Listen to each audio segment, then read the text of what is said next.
واليوم نتكلم عن حرف جديد، وهو قول إمامنا ابن الجزري رحمه الله في البيت الرابع عشر من المنظومة الجزرية لما قال: واللام أدناها لمنتهاها. نرى اللوحة التعليمية الأولى في حلقة اليوم والتي فيها هذا البيت الذي ذكرته.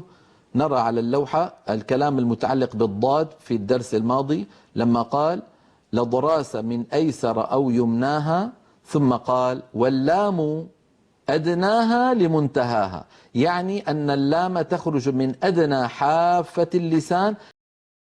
أدناها الضمير راجع لحافة اللسان، لمنتهاها الضمير أيضا راجع لحافة اللسان. ننظر إلى التعريف: حيز اللام من أدنى حافتي اللسان، وأنبه أن حافتي بتخفيف الفاء ليست حافتي، حافتي اللسان إلى منتهى طرفه مع ما يحاذيهما من الحنك الأعلى.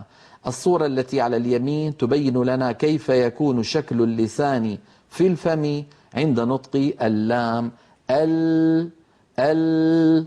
والمنطقة الصفراء التي في الصورة الوسطى في اللوحة، المنطقة الصفراء في الصورة الوسطى تبين لنا مكان التصادم في حرف اللام هذه المنطقة أين تصطدم؟ تصطدم فيما نراه باللون الأصفر في الصورة الثالثة ضمن اللوحة، الصورة التي فيها الأسنان العليا والتي تمثل الحنك الأعلى.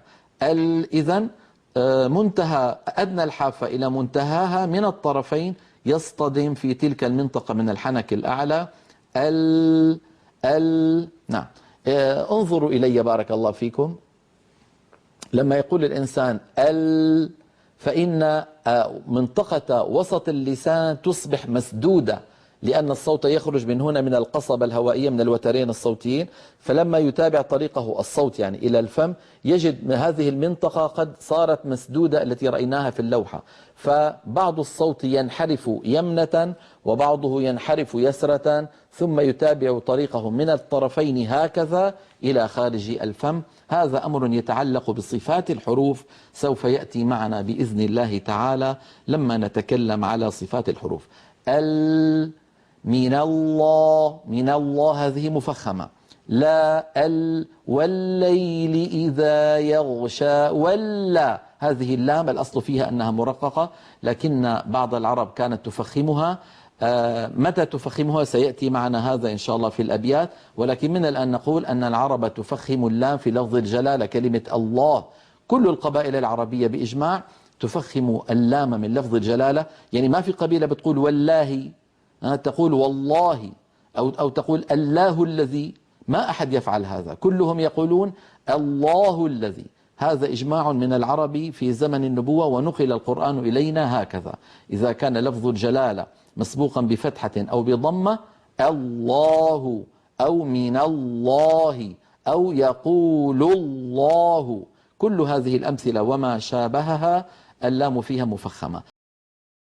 هل شكل اللسان واحد عندما ننطق اللام المرققة واللام المفخمة؟ لا، هناك فرق في كيفية توضع اللسان، لكن المكان الذي تقرعه اللام واحد.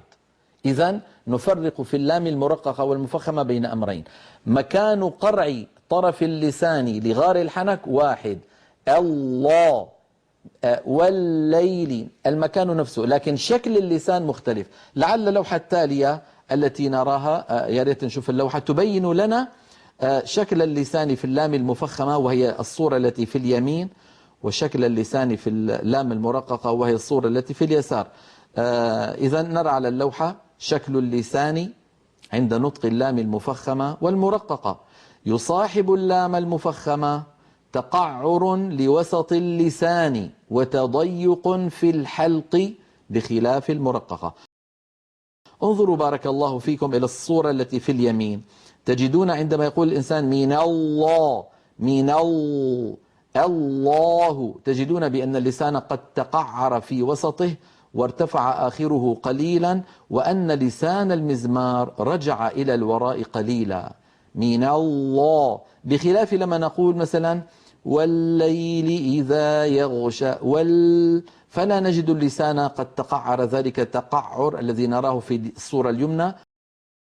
انظروا الآن إلى الصورة اليسرى، تجدون بأن اللسان في اللام المرققة لا يتقعر كما في اليمين، وأن لسان المزمار لا يرجع إلى الوراء كما رجع في اللام المفخمة. إذن منطقة قرع اللام، لاحظوا بأن المنطقة التي يقرع اللسان فيها الحنك واحدة في اللام المرققة واللام المفخمة، لكن الاختلاف في توضع اللسان وفي رجوع لسان المزمار إلى الخلف كما شرحت آنفا.